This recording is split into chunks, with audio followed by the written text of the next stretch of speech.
Hi అండి. Welcome to our channel Rayalaseema రుచులు by Aparna.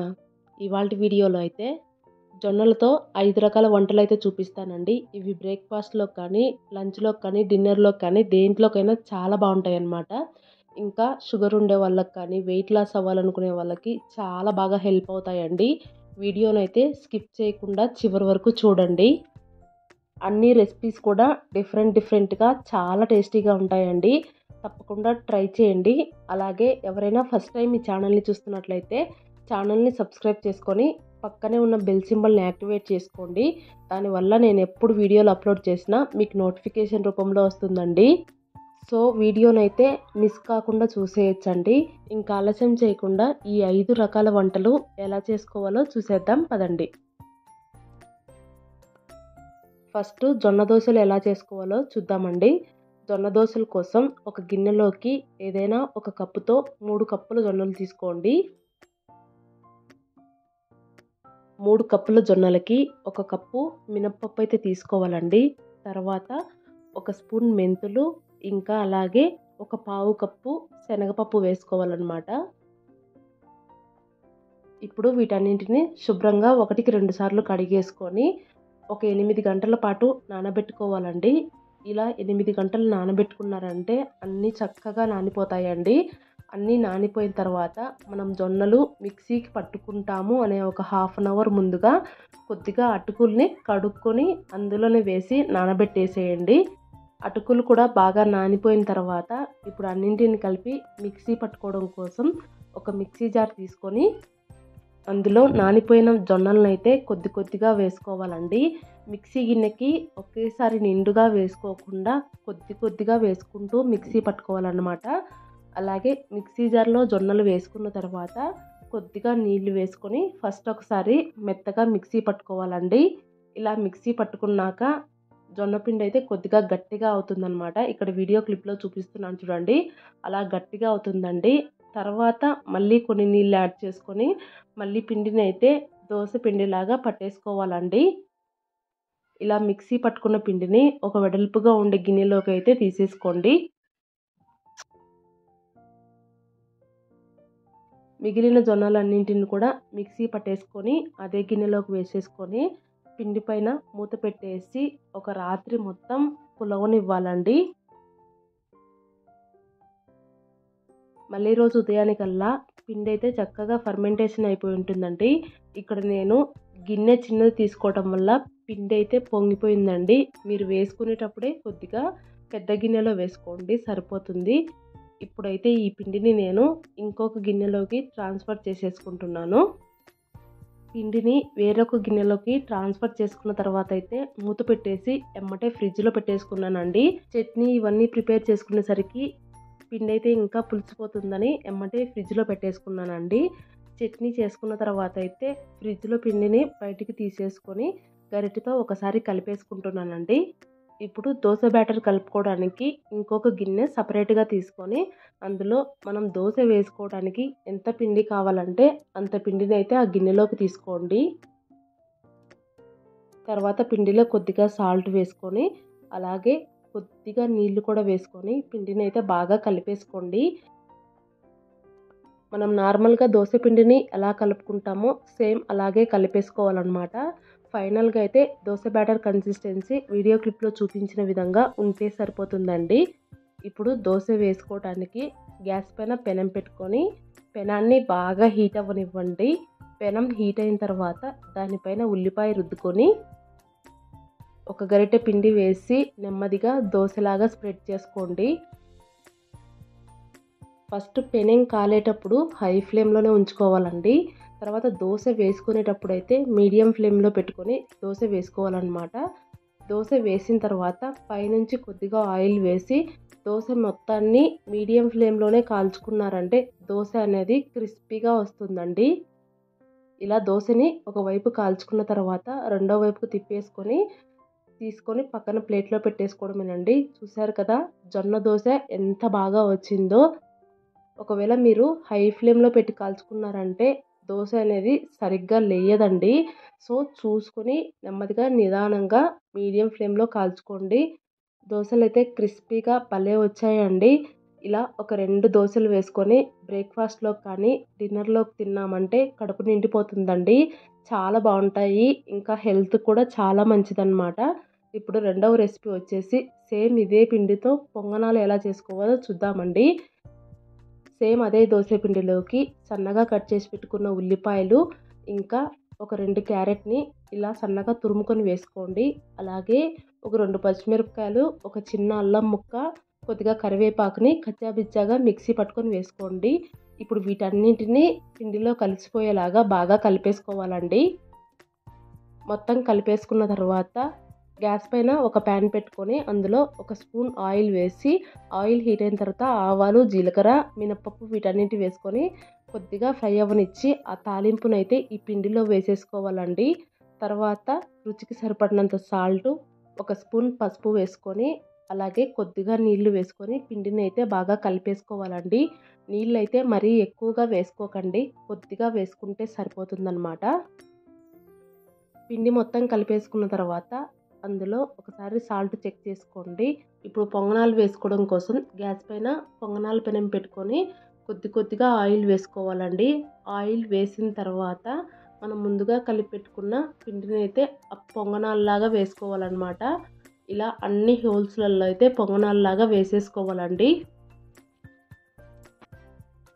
పొంగనాలు వేసిన తర్వాత గ్యాస్ని మీడియం ఫ్లేమ్లో ఉంచుకొని మూత పెట్టేసి పొంగనాల్ని కొద్దిసేపు ఒకవైపు కాలనివ్వండి. ఇలా ఒకవైపు కాలిన తర్వాత మూత తీసేసి రెండో వైపు టర్న్ చేసుకోవాలండి. మనం చేసుకునేది జొన్న పిండితో కాబట్టి పొంగనాలు అయితే కొద్దిగా ఎక్కువగా కలర్ వస్తాయండి. ఏం ప్రాబ్లం లేదనమాట. ఇలా వీడియో క్లిప్లో చూపించిన విధంగా అన్ని పొంగనాలను అయితే రెండో వైపుకు తిప్పుకొని రెండో వైపు కూడా కాల్చుకోవాలండి. రెండో వైపు కూడా బాగా కాలిన తర్వాత పొంగనాలను అయితే తీసుకొని సపరేట్గా ఒక ప్లేట్లో పెట్టేసుకోవడమేనండి. ఈ పొంగనాల్లోకి అయితే ఏం కర్రీ కూడా అవసరం లేదండి. జస్ట్ కొద్దిగా పికిల్ వేసుకొని తిన్నామంటే చాలు, చాలా టేస్టీగా ఉంటాయి అన్నమాట. పికిల్ లేకపోయినా కూడా ఒట్టి కూడా తినేయచ్చండి, అంత టేస్టీగా ఉంటాయి అన్నమాట. ఈ రెసిపీని అయితే తప్పకుండా ట్రై చేయండి. ఇంకా మూడవ రెసిపీ వచ్చేసి జొన్న రవ్వతో పొంగలండి. ఈ పొంగల్ కూడా చాలా టేస్టీగా ఉందన్నమాట. దానికోసం ముందుగా ఒక ముప్పావు కప్పు జొన్న రవ్వ తీసుకోండి. ఒక పావు కప్పు పెసరపప్పు తీసుకోండి. ఈ జొన్న రవ్వ అయితే నేను ఇంట్లోనే ప్రిపేర్ చేసుకునేదండి. దీన్ని ఎలా ప్రిపేర్ చేసుకోవాలనేది ఆల్రెడీ నేను ఒక వీడియో చేశానండి. ఒకవేళ కావాలంటే కామెంట్ చేయండి, ఇంకొక వీడియో చేస్తాను.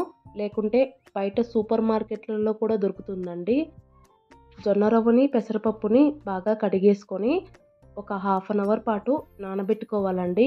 ఒక హాఫ్ అన్ అవర్ తర్వాత ఇప్పుడు వాటిని కుక్కర్లో వేసుకొని మనం ఏ కప్పుతో అయితే జొన్న రవ్వ, పెసరపప్పు తీసుకున్నామో అదే కప్పుతో 5 కప్పుల నీళ్లు వేసుకోవాలండి. పొంగలి కొద్దిగా గట్టిగా కావాలనుకునే వాళ్ళైతే 4 కప్పులు వేసుకోండి సరిపోతుంది. లూజ్గా ఉన్నా పర్వాలేదనుకుంటే కనుక 5 కప్పులు వేసుకోండి. ఇప్పుడు అందులోనే కొద్దిగా సాల్టు, అలాగే కొద్దిగా పసుపు, ఒక 5, 6 మిరియాలు వేసుకొని కుక్కర్ మూత పెట్టేసి ఒక 4 విజిల్స్ రానిచ్చుకోండి. 4 విజిల్స్ వచ్చి కుక్కర్లోని ఆవిరి మొత్తం పోయిన తర్వాత కుక్కర్ మూత ఓపెన్ చేసి చూసామంటే పెసరపప్పు ఇంకా జొన్న రవ్వ చక్కగా ఉడికిపోయి ఉంటాయండి. ఇప్పుడు మొత్తాన్ని గరిటెతో ఒకసారి బాగా కలిపేసుకోండి. ఇది ఇప్పుడు చూడ్డానికి లూజ్గా ఉంటుంది కానండి, అది చల్లారే కొద్దీ గట్టి పడిపోతుందన్నమాట. మనకు పొంగల్ అనేది కొద్దిగా లూజ్ కన్సిస్టెన్సీలో ఉంటేనే తినడానికి బాగుంటుందండి. ఇప్పుడు ఆ పొంగల్ని పక్కన పెట్టేసుకొని తాలింపు పెట్టుకోవడం కోసం గ్యాస్ పైన ఒక ప్యాన్ పెట్టుకొని అందులో ఒక 2 స్పూన్ల నెయ్యి, అలాగే కొద్దిగా ఆవాలు, కొద్దిగా జీలకర్ర, ఇంకా జీడిపప్పు వేసుకొని వీటన్నింటినీ కొద్దిగా బాగా ఫ్రై చేసుకోండి. అవి కొద్దిగా ఫ్రై అయిన తర్వాత ఒక 2, 3 పచ్చిమిరపకాయలని కట్ చేసుకొని వేసుకోండి. పచ్చిమిరపకాయలని కూడా కొద్దిసేపు ఫ్రై చేసుకొని తర్వాత కొద్దిగా కరివేపాకు కూడా వేసుకొని ఇప్పుడు ఈ తాలింపుని మనం ముందుగా ప్రిపేర్ చేసి పెట్టుకున్న పొంగల్లో అయితే వేసుకోవాలండి. తాలింపు వేసిన తర్వాత ఆ ప్యాన్లో అయితే కొద్దిగా నెయ్యి మిగిలిపోతుందన్నమాట. కొద్దిగా పొంగల్ని దాంట్లో వేసుకొని ఒకసారి బాగా కలిపేసుకొని వేసుకోండి. చూశారు కదా, పొంగలి ఇందాకటి కంటే ఇప్పుడు ఇంకా కొద్దిగా గట్టిపడిపోయింది. అలాగే సాల్ట్ చెక్ చేసుకొని ఒకవేళ సరిపోకపోతే కొద్దిగా సాల్ట్ వేసుకొని కలిపేసుకొని కొద్దిసేపు ఉడికించుకున్నారంటే పొంగల్ అయితే రెడీ అయిపోతుందండి. ఈ పొంగల్ని ఎక్కువగా చల్లారక ముందే గోరువెచ్చగా ఉన్నప్పుడే వేడి వేడిగా ప్లేట్లోకి సర్వ్ చేసుకొని తిన్నామంటే చాలా చాలా బాగుంటుందండి. ఇంకా డైజెషన్ కూడా చాలా బాగా అవుతుందన్నమాట. కంపల్సరిగా ట్రై చేయండి. టేస్ట్ అయితే సూపర్ ఉందన్నమాట. షుగర్ ఉండే వాళ్ళకి కానీ వెయిట్ లాస్ అవ్వాలనుకునే వాళ్ళు మధ్యాహ్నం భోజనానికి బదులుగా ఇలా చేసుకొని తినండి. కడుపు నిండిపోతుంది. ఇంకా టేస్ట్ కూడా చాలా చాలా బాగుందండి. ఇంకా 4వ రెసిపీ వచ్చేసి జొన్న పిండితో పరాటా. నార్మల్గా జొన్న పిండితో రొట్టెలు చేస్తూ ఉంటారు కదండి. ప్రతిరోజు రొట్టెలే అంటే బోర్ కొడతాయి కదా. ఇలా ఒక్కసారి పరాటాలాగా ట్రై చేయండి. మీకు తప్పకుండా నచ్చుతుందన్నమాట. ముందుగా దానికోసం ఒక గిన్నె పైన జల్లెడ పెట్టుకొని అందులో ఒక కప్పు నిండుగా జొన్నపిండి వేసుకోవాలి. అలాగే పరాటాలు చేసుకోవటానికి వీలుగా ఉండడం కోసం ఒక అరకప్పు గోధుమ పిండి కూడా వేసుకోవాలండి. ఇప్పుడు రెండింటిని బాగా జల్లించుకోవాలి.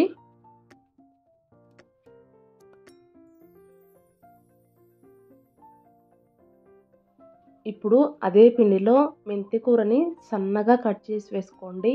మీరు ఈ మెంతి కూరకు బదులుగా పాలకూర కూడా వేసుకోవచ్చండి. అలాగే ఒక 2 పచ్చిమిరపకాయలు, కొద్దిగా అల్లం ముక్క, కొద్దిగా కరివేపాకును వేసుకొని కచ్చా బిచ్చాగా మిక్సీ పట్టుకొని వేసుకోండి. తర్వాత కొద్దిగా పసుపు, అలాగే కొద్దిగా ఉప్పు వేసుకొని అన్నింటినీ పిండిలో కలిసిపోయేలాగా బాగా కలిపేసుకోవాలి. తర్వాత పైనుంచి ఒక స్పూన్ ఆయిల్ వేసుకొని పిండిలో కలిసిపోయేలాగా కలిపేసుకోవాలండి. ఆయిల్ అయితే ఎక్కువగా వేసుకోకండి. జస్ట్ ఒక స్పూన్ వేసుకుంటే సరిపోతుందన్నమాట. ఇప్పుడు అందులోనే కొద్దిగా వేడిగా ఉండే నీళ్లు వేసుకుంటూ పిండిని అయితే కలుపుకోవాలండి.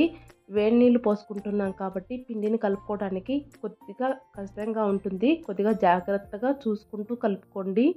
నీళ్ళనైతే ఒకేసారి వేసుకోకుండా కొద్దిగా వేసుకుంటూ పిండిని అయితే ముద్దలాగా కలుపుకోవాలండి. పిండిని కలుపుకునేటప్పుడు ఒకేసారి సాఫ్ట్గా కలిపేసేయకుండా సెమీ సాఫ్ట్గా కలిపేసుకొని పిండిని కొద్దిసేపు పక్కన పెట్టేసుకోండి. ఇలా కొద్దిసేపు పక్కన పెట్టుకున్నారంటే పిండి అయితే బాగా నానిపోయి సాఫ్ట్గా అయిపోతుందండి.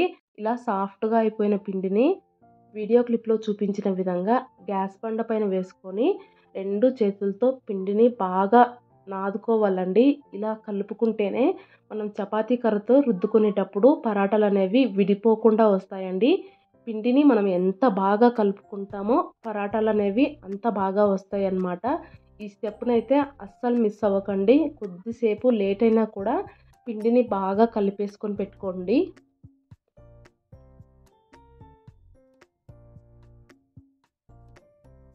పిండి మొత్తాన్ని బాగా కలిపేసుకున్న తర్వాత మళ్ళీ ముద్దలాగా చేసుకొని దాన్ని సిలిండర్ లాగా చేసుకోండి. ఇప్పుడు ఆ పిండిలో నుంచి ఒక చిన్న ముద్ద పిండిని తీసుకొని దాన్నైతే రౌండ్ బాల్ లాగా చేసుకోండి. సేమ్ ఇలాగే మిగిలిన పిండితో కూడా ఎన్ని బాల్లు కావాలంటే అన్నీ చేసేసుకొని పక్కన పెట్టేసుకోండి. ఇప్పుడు పరాటాలాగా ఒత్తుకోవడం కోసం గ్యాస్ బండ పైన కానీ లేదంటే చపాతీ పీట పైన కానీ కొద్దిగా పొడి పిండి చల్లుకొని మనం ముద్ద చేసి పెట్టుకున్న పిండిని అయితే పెట్టేసుకోవాలండి. ఇలా ముద్ద చేసి పెట్టుకున్న తర్వాత ఒకవైపు ఫస్ట్ పొడి పిండిని అంటించేసి మళ్ళీ రెండో వైపు తిప్పుకొని 2 వైపులా తిప్పుకుంటూ చపాతీ కర్రతో నెమ్మదిగా ఒత్తుకోవాలండి. మనం చపాతీ ఒత్తినంత ఫాస్ట్గా కాకుండా కొద్దిగా నెమ్మదిగా ఒత్తుకోవాలన్నమాట. అలాగే అన్ని వైపులకు తిప్పుకుంటూ జాగ్రత్తగా ఒత్తుకోండి. చపాతీ చేసుకున్నంత పలుచగా కాకుండా కొద్దిగా మందంగానే ఒత్తేసుకోండి. ఒకవేళ మీకు పరాటా ఇంకా రౌండ్గా కావాలంటే ఇలా చేసుకున్న పరాటా పైన ఏదైనా మూత పెట్టేసి కట్ చేసుకొని సైడ్ ఉండే అంచులు తీసేసారంటే మధ్యలో అయితే రౌండ్గా వస్తుందండి. అలా వచ్చిన దాన్ని పరాటాలాగా కాల్చుకోవచ్చు. మనకు ఎన్ని పరాటాలు కావాలంటే అన్ని పరాటాలను అయితే చేసుకొని సపరేట్గా ఒక ప్లేట్లో పెట్టేసుకోవాలండి.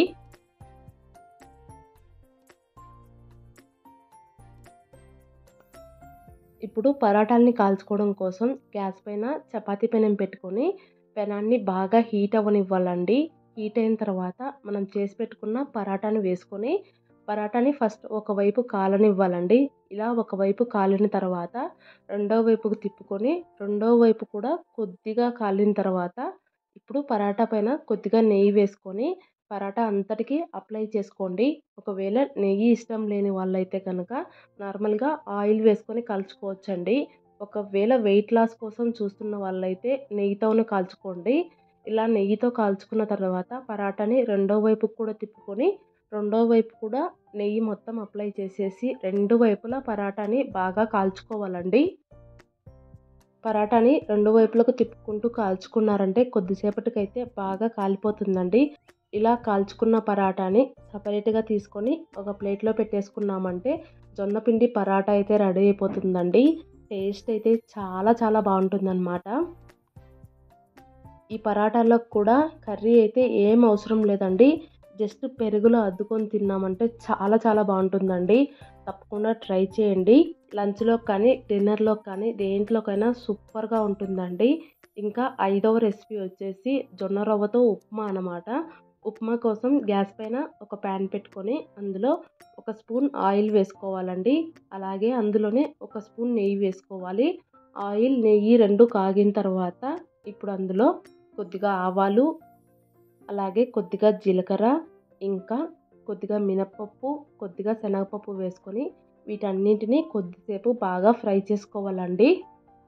అవి లైట్గా కలర్ చేంజ్ అయిన తర్వాత ఇప్పుడు అందులో ఒక చిన్న అల్లం ముక్కను తీసుకొని ఇలా గ్రేట్ చేసుకొని వేసుకోండి. ఇలా అల్లం వేసుకోవటం వల్ల ఫ్లేవర్ అయితే చాలా బాగుంటుందండి.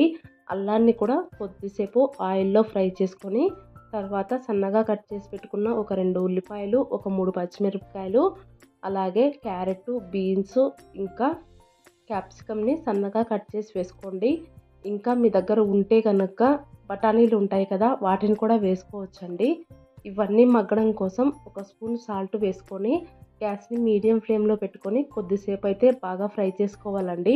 అన్నీ బాగా ఫ్రై అయిపోయి మెత్తబడిపోయిన తర్వాత కొద్దిగా కరివేపాకు కూడా వేసుకొని ఇంకొద్దిసేపు ఫ్రై చేసుకొని ఇప్పుడు అందులో ఎసరు వేసుకోవాలండి.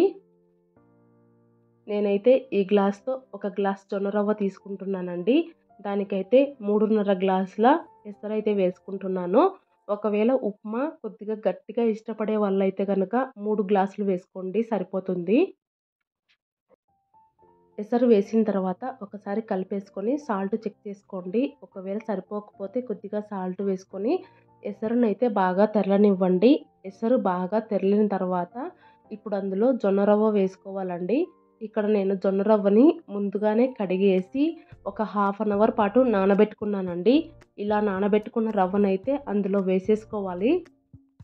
రవ్వ వేసుకున్న తర్వాత ఒకసారి బాగా కలిపేసుకొని హై ఫ్లేమ్లోనే పెట్టుకొని ఉడకనివ్వాలండి. ఇలా హై ఫ్లేమ్లో ఒక 5 నిమిషాలు ఉడికించుకున్నారంటే రవ్వ అయితే కొద్దిగా ఉడికిపోయి దగ్గరికి వస్తుందండి. మనకు నార్మల్గా ఉప్మా చేసుకుంటాం కదా, సేమ్ అదే ప్రాసెస్ అన్నమాట. ఇలాగే కొద్దిసేపు హై ఫ్లేమ్లోనే ఉడికించుకుంటూ ఉన్నారంటే అయితే కొద్దిగా దగ్గర పడుతుందండి. ఇలా దగ్గర పడిన తర్వాత ఇప్పుడు అందులో ఇంకొక గ్యాస్ పైన ఒక ప్యాన్ పెట్టుకొని అందులో ఒక స్పూన్ నెయ్యి వేసుకొని కొద్దిగా జీడిపప్పు వేసుకొని జీడిపప్పునైతే కొద్దిగా ఫ్రై చేసుకొని వేసుకోండి. ఈ జీడిపప్పు అనేది పూర్తిగా ఆప్షనల్ అండి. మీకు ఇష్టం ఉంటే వేసుకోండి, లేదంటే లేదనమాట. జీడిపప్పు కూడా వేసుకున్న తర్వాత ఇంకొద్దిసేపు మీడియం ఫ్లేమ్లో ఉడికించుకున్నారంటే ఉప్మా అయితే రెడీ అయిపోతుందండి. ఈ స్టేజ్లో కనుక గ్యాస్ ఆఫ్ చేసుకున్నారంటే అది కొద్దిగా చల్లారే కొద్దీ గట్టిపడిపోతుందండి. వేడివేడిగా ఇష్టపడే వాళ్ళైతే కనుక ఇలా లూజ్గా ఉన్నప్పుడే ఒక బౌల్లో వేసుకొని స్పూన్తో తిన్నారంటే చాలా చాలా బాగుంటుందండి. ఈ రెసిపీని అయితే తప్పకుండా ట్రై చేయండి. టేస్ట్ అయితే సూపర్గా ఉందన్నమాట. చూసారు కదండి, జొన్నలతో 5 రకాల ఈజీగా చేసుకునే వంటలు అయితే చూపించాను కదా. మీరు కూడా ఒకసారి తప్పకుండా ట్రై చేయండి. షుగర్ ఉండే వాళ్ళకి కానీ, వెయిట్ లాస్ అవ్వాలనుకునే వాళ్ళకి కానీ ఎవరికైనా బాగా హెల్ప్ అవుతుందండి. మీరు ట్రై చేస్తే మీకు ఎలా కుదిరాయి అనేది కామెంట్ చేయడం మాత్రం మర్చిపోవద్దు. అలాగే ఈ వీడియో మీకు నచ్చినట్లయితే ప్లీజ్ లైక్ చేయండి, షేర్ చేయండి. కొత్తగా చూస్తున్న వాళ్ళు సబ్స్క్రైబ్ చేసుకోండి. Thank you for watching. Bye bye.